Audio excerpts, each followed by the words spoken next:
You are listening to the Park Flyer Podcast, where we discuss our RC adventures.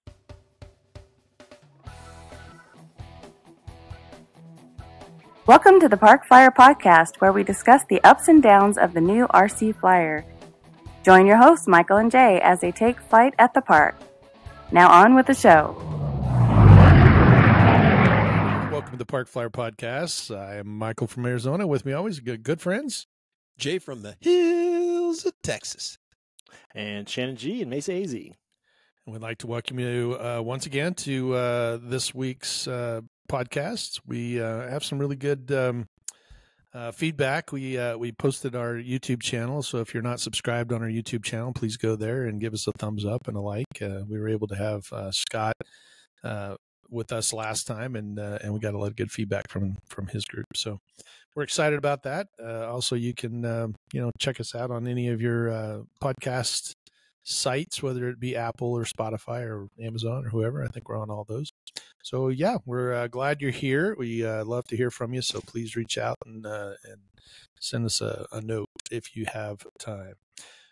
We are excited because I guess it was a couple of weeks, maybe a week ago. I think it's a week ago. We had, barely a week ago. Shannon was able to compete in Gunsmoke this year.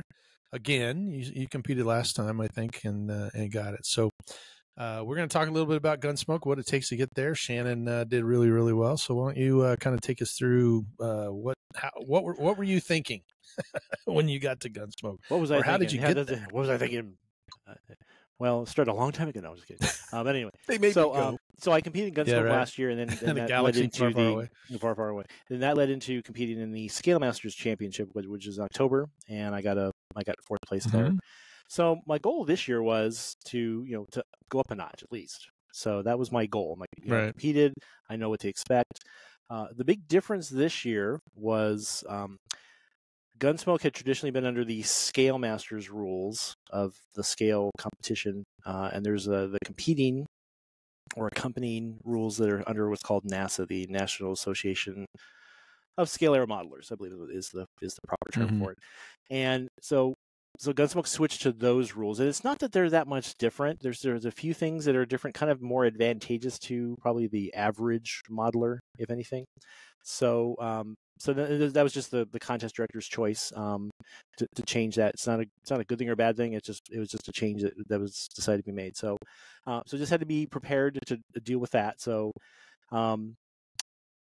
last year I had a cool looking airplane. I had a little J3 Cub from Hobby King I picked up. It flew horribly. And I flew it horribly, and I just wasn't. I wasn't in the groove. Let's put it that way. And I was like, okay, this is because I just didn't get it set up in time, and I dilly-dallied. So it did. Oh my gosh, great! I was like, wow, okay, it's scale, yeah, it worked. It looks good, but yeah, I just didn't do real well. So, but I learned a lot. So that was the most important thing. So this year going back, I changed my routine a little bit. So you have to have 10 maneuvers. There's 5 you have to have: takeoff, landing, figure 8, and then just scale realism, and then a fly past. So I did a descending 360 as my other maneuver, and then you can use a mechanical option, which could have been either flaps or retracts, or if you had a bomb drop, that would have worked too.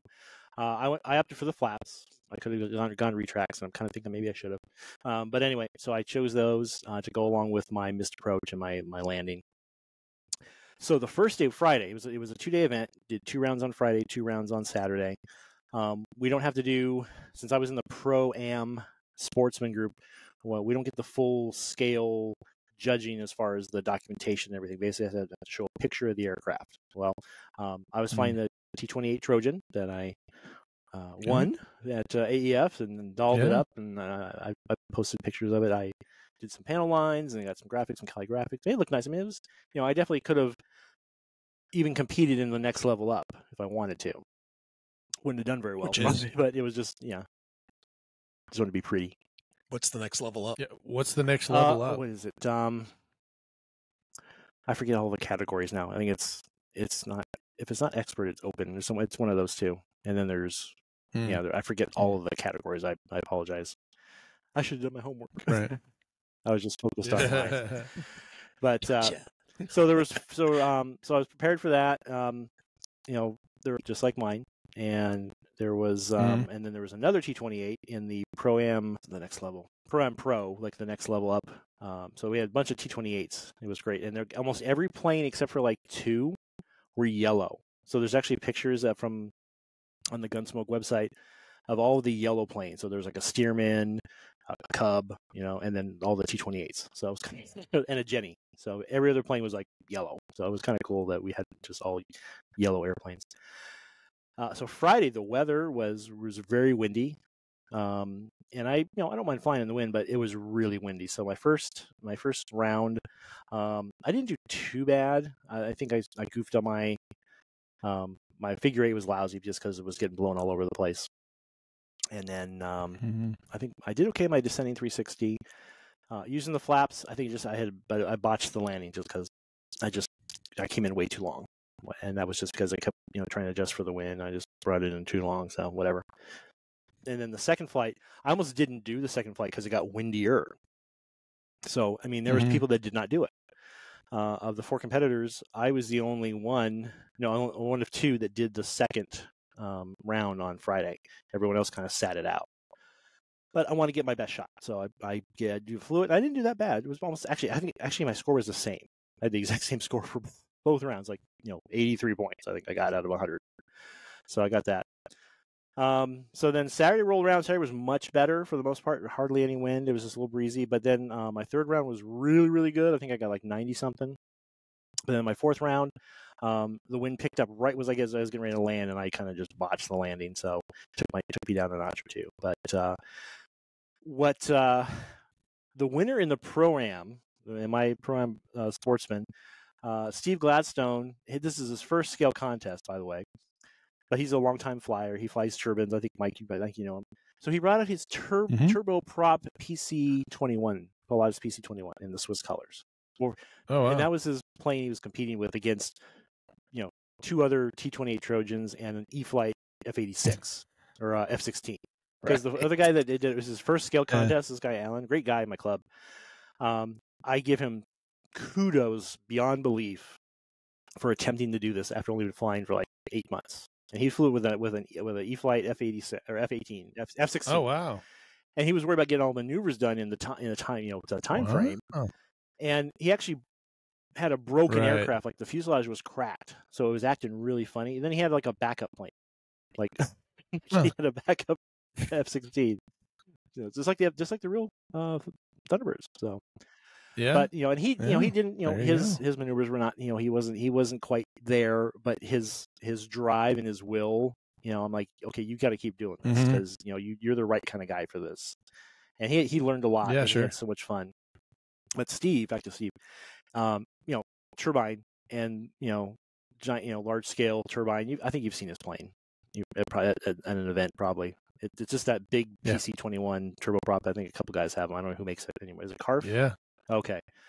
So he's flying like in the beginner. I think so. It's a Comparf. He's flying in the beginner with, a $15,000 plane. I'm flying with one I got for free. Right. So there's some disparity there. Yeah, exactly. But yeah, so he blew me out of the water. He won because it was mainly flying for that event. So he blew me out of the water.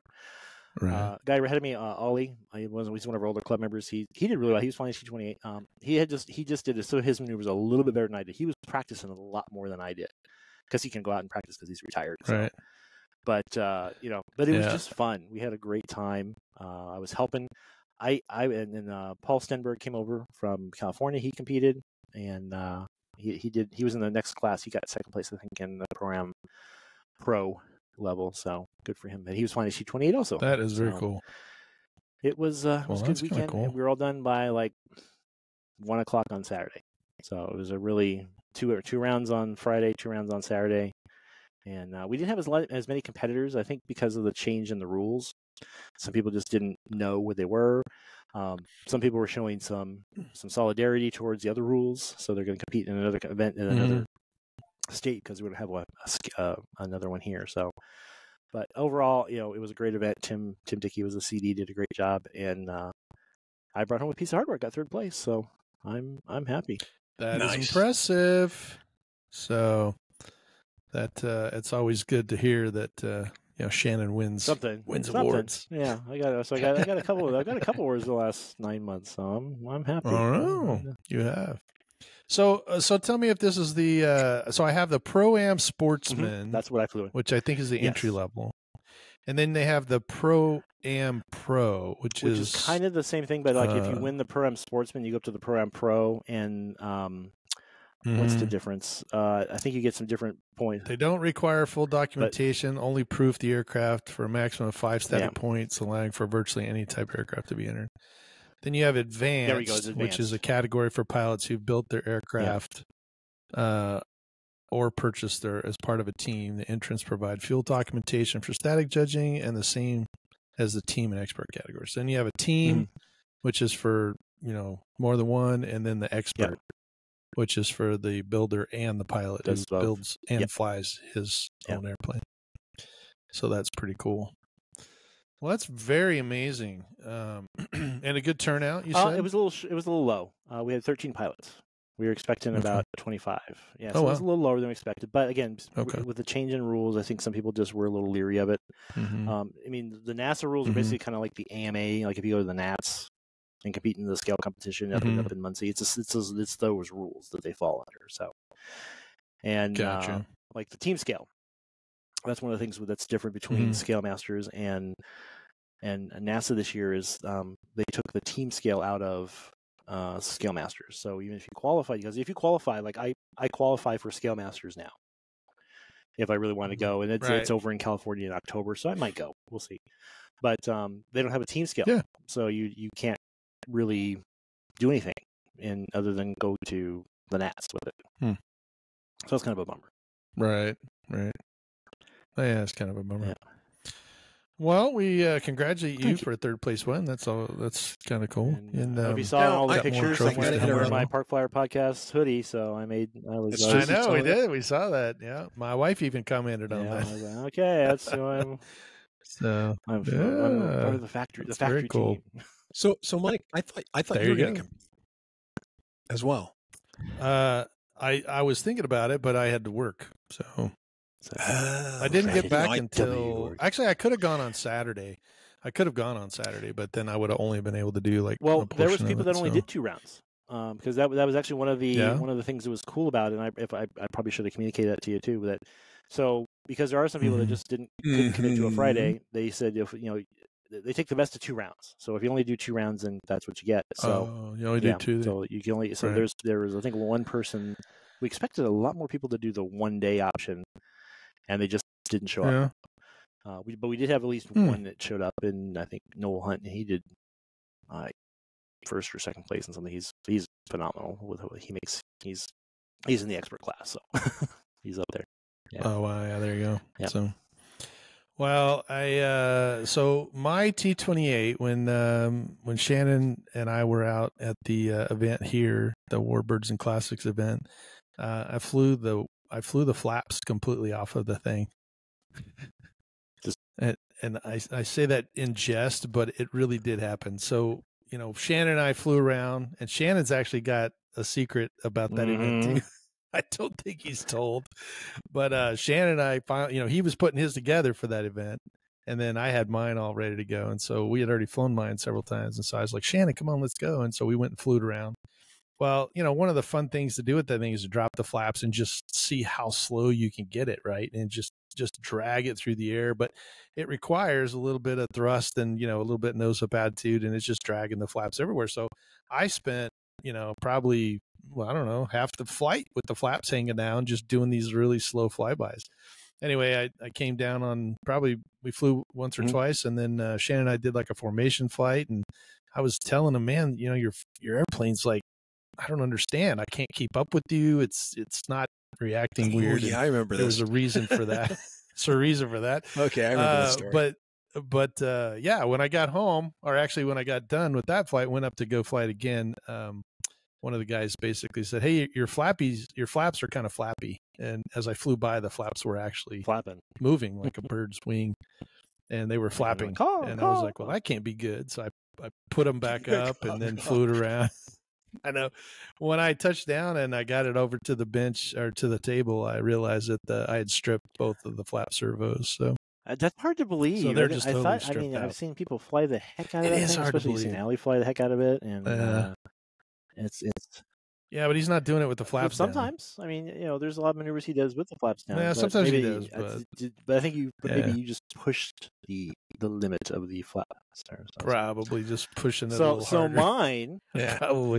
So I put my plane on, and I flew with you, Mike, and I'm like, but even you commented the first time, well, your sound's different than mine, and it flew a little different. I was like, oh, it's flying a little wonky. So I'm flying around, and then I put it away. Then the last weekend before, I was getting ready for the event, I got flying, and one of my other friends has one. I mean, there are so many of these planes out of the field now. It's not even funny, but it's a great airplane. Yeah, there are a lot. It just flies amazingly when you have it set up right.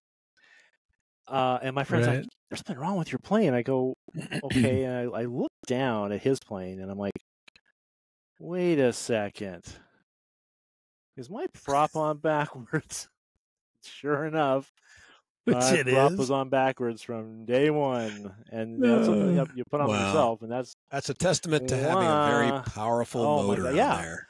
I mean, it's like it flew, but it made a horrible noise. It just, horrible noise. They make horrible noises. It did make a weird noise, and it was like I said.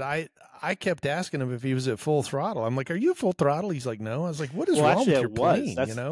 Because I was having a hard time. I was at full throttle, yeah. It was at full throttle. I was only getting like 3-minute flights, and then once I put the prop on, I was like, "Oh, I can fly the thing for 6, 7, 8 minutes." And I had these. Right. I had this great set of 6-cell, 8,000 batteries that I bought, and I totally forgot I bought them. I bought them for the L39, but I only fly that so often. Right.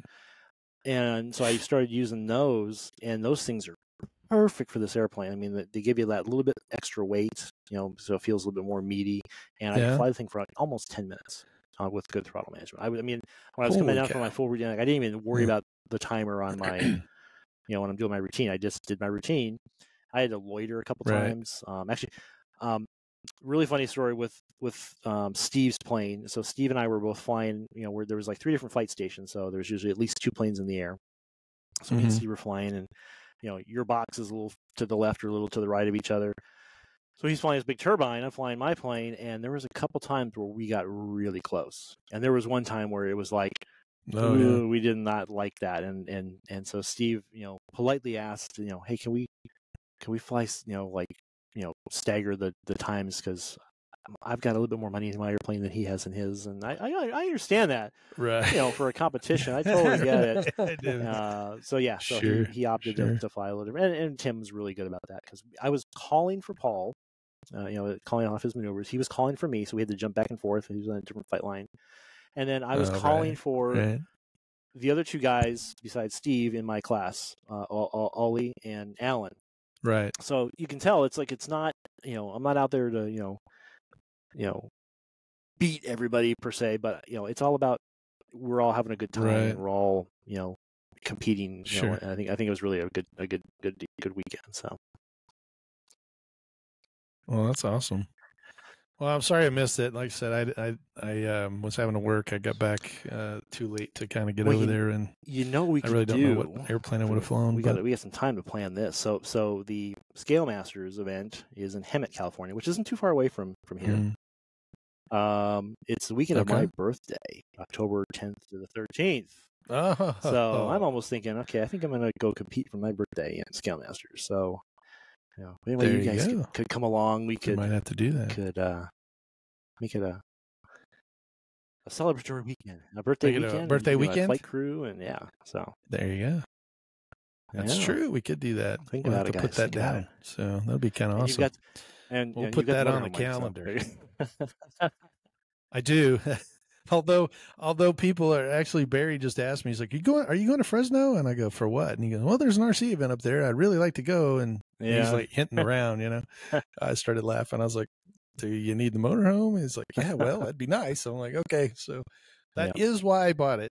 But fell in love with it at an RC event. One of the other guys had one, and I was like, man, this has you can't get any better. Yeah, than well, this. I grew up with my family had a motorhome. You know, I was in like high school and in the college, and I totally miss having one. You know, but they're kind of like, yeah, it is. Yeah, it's kind of convenient. So anyway, well, that's amazing that we were able to have you there. Thank you very much for representing us. I did, like I said, my wife mentioned the fact that you had the Park Flyer podcast hoodie on, so I think that's stellar.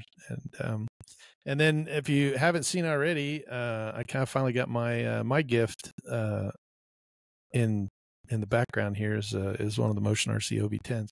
Hasn't flown yet, but it is all ready to go. So it's finally got its makeup on and got all the stuff in there. I just have to have a day where it's not blowing 40 knots down the runway like it was this morning.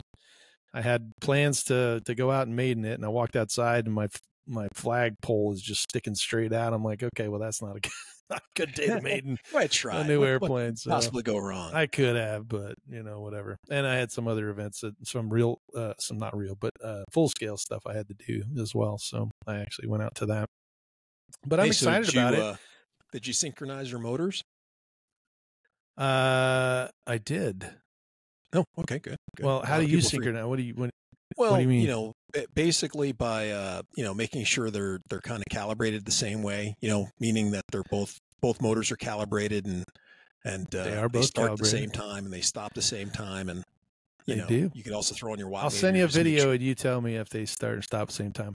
Now, okay. I will tell you that Motion RC did a really good job of setting that up. They are wide together. Okay. So when you plug the throttle in, they are wide, and then they set them to where when you do the calibration, you're basically calibrating them both simultaneously. Oh, okay. That's good. That's good. Yeah. So it did. It took a little bit. You kind of have to be patient. Scott and I, when Scott got his, he was kind of frustrated because he's like, the motors don't work, and I said, well, it's something, I'm not hearing the beeps, so they're not activating, right? They're just beeping. But on these particular ones, you plug it in, you have to wait like 4 seconds or 5 seconds before they actually start beeping. And so it puts the power to it, but because of the BEC or the UBEC in there, it doesn't it doesn't arm like right this second, and then you have to wait for a second, and then it'll go beep, beep, and then you're like, oh, okay. But then one starts and the other starts, and then when they're both beeping simultaneously, then you go back to idle, and then there'll be a couple seconds of silence, and then they'll both spool up at the same time. So you hear both beeps and everything kind of go. So, but yeah, the props actually spin. They sound really good too. I was really shocked. It has a really good sound to it. I taxied around out in the driveway, yesterday, and I got all the throws set and everything. So it's ready. I don't know if you probably can't see it right in the back, but if you notice, I took a little extra time and painted the tips of the rockets. I can almost make that out. Almost. Can you see the yellow right there? Yeah. There's yellow, and hold on, let me see if I can grab it. Coming at you in 3D. Yeah, because normally a lot of people who have dual engine airplanes like that, that's one of the things they miss. Just get them is calibrating their motors, and then they're wondering why. Man, I keep trying to trim this thing, and the plane's flying wonky and doing wonky things. Got the motors are out of sync. Awesome. Yep. There you go. They're on both ends, so it doesn't matter which way I put them on. It's kind of tricky, but I couldn't decide. I did it red at first because that's what the picture showed, and then I started thinking about it, and I was like, I do have a yellow one. So I painted it yellow and red. Different, I can always paint this red. Some are like smoke ones or flare ones, and then some are like the actual loads. I think that's what it is. Yeah, I think so too. Something like that. But anyway. So, and then I didn't make this one as dirty as the T-28 Trojan. I really went crazy on the Trojan, made it look like a trainer. But this one here, I just did a really light, panel lines and stuff on it because it's green and nothing really shows up on it. But I didn't want it to be really dirty, so it looks much better. Yeah. Go patina. There you go. But yeah, it looks really good. I actually the stacks on the back, I painted them. They were green. I painted them black, so it looks like a real stack. And then yeah, it's pretty exciting. Everything kind of just pops off the thing, which is really kind of cool too. So I'm excited to go fly it. Let's see how it is. I put all the antennas on. The only thing that makes me nervous is right on the front of it, there's a pitot tube that's about 2 inches long. And every time I turn around, I'm catching it on something, and I'm thinking, it's going to break off any second now, So I just have to be kind of careful because I'm used to it. Matter of fact, I was moving it, and I was going to set it on its nose, and it's got that point that's out there, and I'm like, oh, and I glued it. I just tacked it in with a little, foam tack glue. So I could probably twist it and pull it out and just, kind of put it in and out as I fly it. But I don't know. It looks okay. I like it. And the wings actually come off, the little outside section of wings come off. So it's from the nacelles inside. And so it's fairly easy to transport. But the only bad thing is because these little pods stick out at a 45-degree angle, if you pull the gear up, it can't sit flat on its belly. Yeah. It sits on those pods, and then those pods are just glued in, so it'll just, so it has to sit on its gear. Yeah, it has to sit on the gear. Have you ever? That's okay.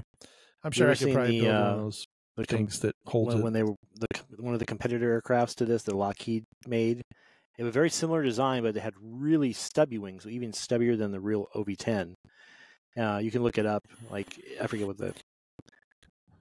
Oh, no, isn't that the Mohawk? Didn't they have like an OV-10 This is the OV-10 Bronco. Then the Mohawk is a totally different airplane. That was a turboprop, different. But no, this actually was one of the competitors that lost out to the Bronco. I think Lockheed made it, and you can look it up. They flew it. I gotcha. But it has these really stubby wings. Like, I mean, they barely come out past the where the tip of the prop would be.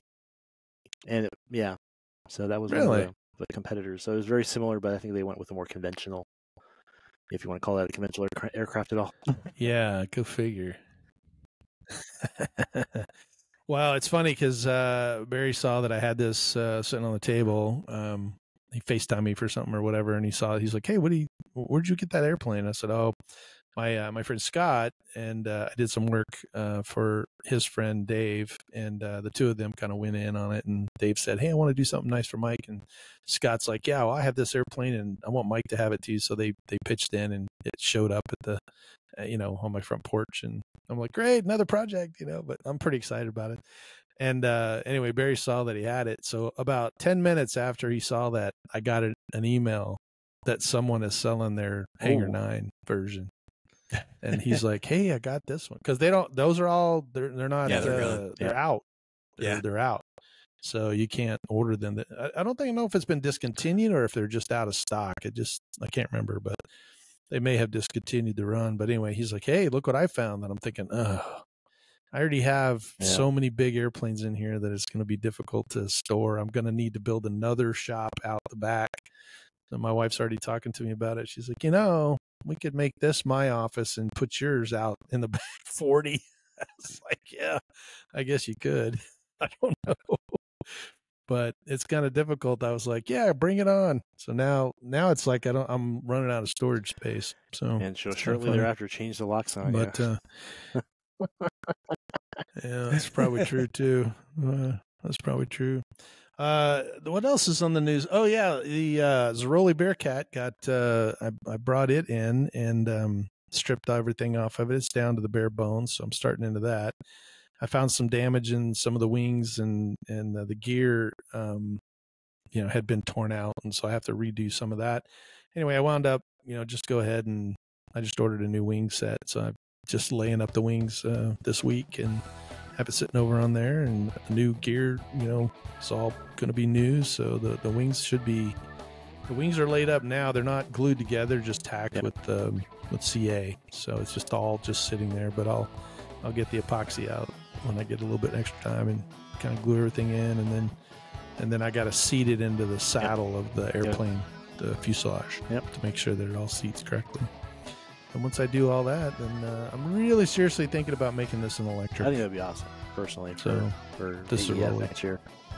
I think so too, and it's got the Robart gear on it. For those of you who don't know, I actually wound up with another Bearcat at the auction. So that's great. Matter of fact, he just texted me today and said, "Hey, I guess your fuselage is ready to be picked up." So I got the fuselage and the gear and everything else that's going in that one. So that one there is a Bates. It's not a Zeroli, but it's a fiberglass fuse and stuff that I won at the Warbirds Classic. So I didn't really win it. It was an auction, but I couldn't pass it up. It was too good of a deal. So anyway. So did the first Bearcat come with motors or not? No. It came with Zerolis, right? Oh, okay. That's what I was wondering. The Zeroli are the plans that it was built from, and it's got no motor. It came with retracts, but no motor. So gotcha. And I've pretty much I've gotten everything down to where it's all raw wood right now. Except the fuselage is already fiberglassed, but the wood wings and the tail sections and all the control surfaces are all stripped. So except for the flaps and the ailerons. So after this whole ordeal, do you have anything to pass on to our listeners about buying used planes or things to look for when you're buying a used plane? I do, and that's a whole nother episode. Thank you for giving us the preview of that. But I do. As a matter of fact, I think both of us do. You actually bought a couple of planes. We'll save that for the next episode since we're out of time. Yeah, exactly. So, unfortunately, we are out of time. But our next episode we can talk about used airplanes and some of the things you got to make sure you're looking at, and what happens if you get into some of that stuff, because both of us have had that opportunity. But for now, I'm Michael in Arizona. And Shannon G in Mesa Easy, Texas. And we, once again, would like to congratulate Shannon on a third-place victory, and we'll see you in 2 weeks. You have been listening to the Park Flyer Podcast. Thank you for joining us, and we look forward to your next visit. Please give our show a star rating and review, and feel free to email us your questions, topics, or suggestions to parkflyerpodcast@gmail.com.